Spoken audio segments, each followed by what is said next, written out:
Here's what's coming up on Chicago Bears Now. Ryan Poles speaks out. He defends his quarterback and addresses some other things from the week as well. Luke Getsy discusses Justin Fields and their relationship. And then we've got the injury report this week, including for today as we get closer to this weekend's game. A couple new additions on there for this afternoon. So lots to dive into here on today's show. And let's start with the general manager who called a press conference this morning at about 10 a.m. and for good reason, right? Like him or Kevin Warren or both needed to speak today after just the madness that went on yesterday. The rumors, the stuff that actually happened, Alan Williams resigning, Justin Fields, lots going on. Needed to hear from the general manager. And he defended his quarterback. That's where I want to focus here. And he said, He said, I cannot be more clear than this. No one in our entire building, none of our coaches, see Justin as a finger pointer at all. He has always taken ownership of anything that's happened on the field. He takes it head on. Now, I think my initial reaction to this is I appreciate the GM coming in there the next day and defending the quarterback. Whether he believes in Justin long-term or not, that remains to be seen. But I appreciate when a coach has a player's back. I mean, that's just – or a GM, right?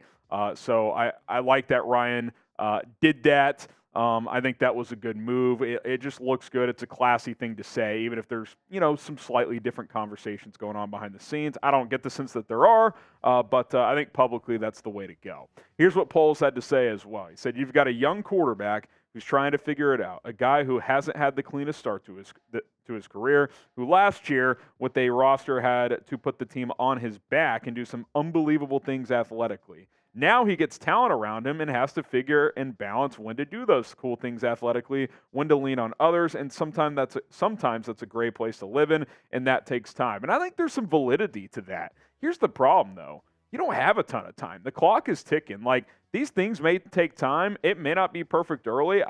Maybe we overvalued the new additions and undervalued how much time a lot of players missed in camp. And, yeah, 2 games isn't a ton of time, but, you kind of got this season. Like, the Bears have big decisions to make after this year, and with it already being just not pretty on the field, but also all the Alan Williams drama, fans are impatient, and you got to wonder what the McCaskies are thinking. What's Kevin Warren thinking? So, and the bottom line is you've lost 12 games in a row. You just need to win a football game, man. So, yeah, I could appreciate that it takes time to build chemistry, but you don't have a ton of it. You've got to start making progress right away. Do you trust Ryan Poles as this team's general manager, as a leader of this franchise? I really want to. I like a lot of what he has to say. I like a lot of his processing. I think he's made some mistakes in personnel decisions, but I want to be in the trust category. Type T for trust, type D for don't. Pin comment on today's video.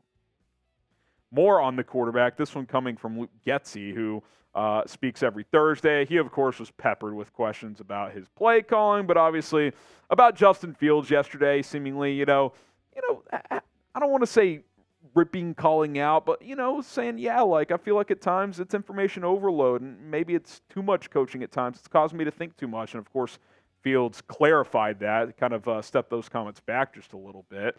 Now, I want to start with the footwork stuff because there's been a lot made from all 22 experts, film study guys, JT O'Sullivan, Tim Jenkins, and others, that the footwork looks slow. It looks sloppy. I've noticed the same stuff. I know a lot of you guys have as well. And Luke Getsy said, I prefer to have quarterbacks who have their left foot forward in this system, but he also said he'd never force it onto a player. He says Justin loves it. He loves the rhythm. He loves the footwork, which I'm not sure he actually does, but that's neither here nor there. That's what he said. But he did give an example. He said, for example, Nathan Peterman, he doesn't like the left foot forward, so he still plays with his right foot forward. So he's basically saying the quarterbacks in this system have a choice, but he does prefer the left foot forward, which I don't really know what to make of that. Should they have a choice? I don't know. I'm not enough of a football nerd to know what the better result is there. Here's what I do know is in Justin's rookie year, which I'm not even saying was his best year. I think last year was a better overall season than his rookie year. I don't think there's any doubt about that. But his drop looked more crisp and looked more comfortable when he had his right foot forward, which is what he played in college, what he played in high school. He's always had that right foot in front when playing out of the shotgun. And then starting last year and on into this year, it's been the left foot forward. And it just hasn't looked as crisp to me. He looks like his words, robotic, and wants to, he needs to play more freely. He says he's thinking too much, and he said that's on him. But I just do wonder if, like, doing all these different things with him mechanically and technically, like, was it just too much at once? And that's kind of the vibe I got when Justin talked yesterday, and he does look less comfortable to me. We'll see how it looks this week. I mean, he said, I want to play more free, and a reporter asked him what that looks like, and he said, you'll see soon. Show us then, man. Like, 2 games, 2 not-so-good performances, so got to back it up. I'm not saying you got to go beat Patrick Mahomes, but you can't get embarrassed either. Like, this is a big opportunity for Justin Fields coming up this weekend. More to discuss, but first, I don't know about you guys, but I'm hungry, and I don't have the time to cook a 2-hour-long meal. The preparation, it takes forever. That is where Factor, America's #1 ready-to-eat meal kit, can help you. Fuel up with chef-prepared, fast, dietitian-approved, ready-to-eat meals delivered straight to your door. I don't know about you, but I'm too busy during the fall, during football season, to cook all the time. Sure, every once in a while, my wife and I are able to, but now with the 5-month-old at home, we just don't have a ton of time. And Factor's fresh but never frozen meals are ready to go in just 2 minutes. All you have to do is heat and enjoy, then get back to crushing your goals. That's the beauty, too. Healthy options with a good chunk of their meals under 550 calories. Some of them aren't even required to be heated up in a microwave. So if you're on the go and you don't have a microwave available, you can take a salad bowl with you, grain bowls, other stuff as well. Get 50% off with Factor today with code BearsChat50 at factormeals.com/BearsChat50. Use that promo code. Link and code for Factor in the comments and description. It's factormeals.com/BearsChat50, code BearsChat50 to get 50% off. That's code BearsChat50 at factormeals.com/BearsChat50 for 50% off. Back to Luke Getsy and Justin Fields. This was about the relationship between he and the quarterback. He said, I think you saw Fields' passion and reaction after practice. He's such a guy of high character and is so passionate, and he wants to win as much as anyone in the building.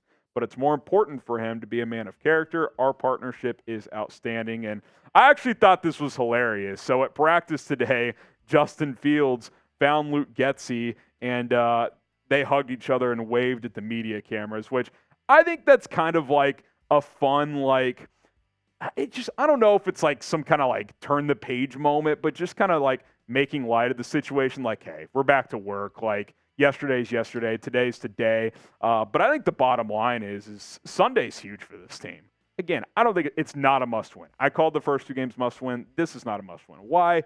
It's the freaking Chiefs. No one expects you to win #1.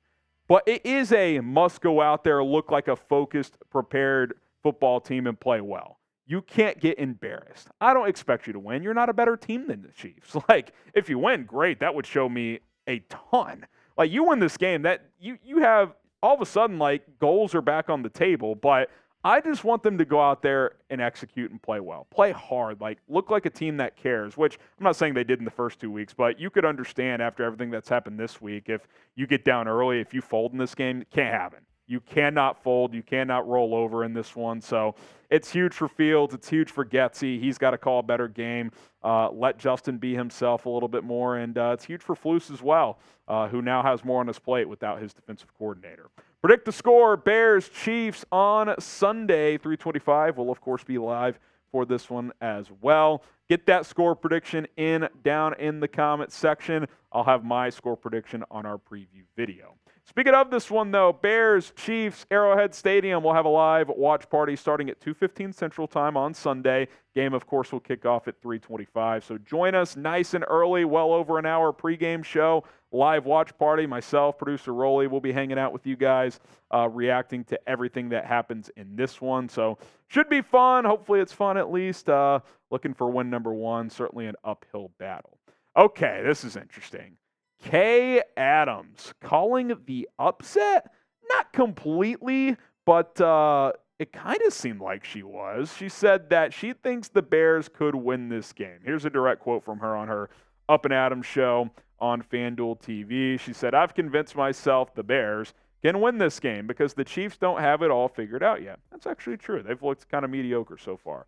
Something about the second time Justin Fields said, hey, media, get in here. I want to talk to you. Isn't there a little something there, she asks? And the Chiefs, don't tell me that they always take lower competition seriously and crush them. They have dominant wins by 20 to 30 points in those games. They don't, which that's actually a good point. The Chiefs in recent years, they kind of sleepwalk through lesser competition. I've witnessed plenty of those games. Believe me. Now, I'm going to pump the brakes on this. Let's start with playing well because, number one, you're 0-2 and you haven't played well. It'd be one thing if you're 0-2 and you lost 2 tight games. You haven't. I know the Tampa game, you had a chance late, but you got completely outplayed. Packers, give me a break. That game was never close. So let's start with being more competitive and just putting a better game together. If you do that against a good opponent on the road and lose a competitive game, that's a step in the right direction. Now, on the flip side, the Chiefs have had some weird losses. They're usually good for one weird game a year. Last year, they lost to an awful Colts team 20-17. I mean, I can't get to how bad that team was with Matt Ryan. They managed to lose that game. Year before, they got blown out 27-3 to the Titans. It's, I think, the biggest loss of Mahomes' career at this point. Year before that, lost 40-32 to the Raiders. Year before that, lost a clunky 19-13 game to the Colts. For whatever reason, Indianapolis has kind of had their numbers. So, yeah, I think the point I'm making here is, one, the Chiefs at times have lost focus against far inferior opponents, which, let's be honest, the Bears are. And two, it is any given Sunday. You never know. Things can happen. If you're the Bears, you should go into that stadium thinking if you play really well, you have a chance because you're professionals just like they are. But again, just be competitive. I mean, seriously, like with everything going on, with how bad you've played through 2 games, like if this team goes out there, competes, gets a takeaway, which is something they haven't done, if Justin Fields plays better, like I'd count that as a moral victory, which I don't really believe in general, but I already consider this a loss on the schedule before the season even started, and I definitely consider it one at this point with how things have gone. If you go out there and compete, get into the fourth quarter with even a slight chance to win, I'd be pretty happy with that outcome, if I'm being completely honest. Now, how shocked would you be if the Bears upset the Chiefs in this one? Scale of 1 to 100. I mean, I'd be at about a 98. I would be extraordinarily shocked if Chicago went into Arrowhead Stadium with all of these distractions, with the poor play up to this point, and beat Kansas City. I would be completely shocked. Would it be the craziest result in the history of the league? No, but it would certainly be up there. All right, quick look at the injury report here. Nate Davis did not practice due to personal reasons. He, of course, had that death in the family and missed last week. He was in the building yesterday. Did not practice today. Don't know any more details, so that's where we're at with that. Mercedes Lewis, his rest days have been on Thursday, so he did not practice today. Eddie Jackson did not practice with that foot injury. I got to think he's probably out. Darnell Mooney limited for a second straight day. I'm still optimistic there that he's going to give it a go. We'll see what Friday looks like. Khalid Kareem added to the injury report today, limited with a hip issue. He's been inactive the first 2 weeks anyway, so nothing huge there. Josh Blackwell, full participant with the hammy, so hopefully he is good to go and he can give you some snaps at that nickel position without Kyler Gordon. All right, guys, appreciate everybody for tuning in to this video. Just a few days until Sunday kickoff between the Bears and the Chiefs. We'll continue to plug out videos between now and then.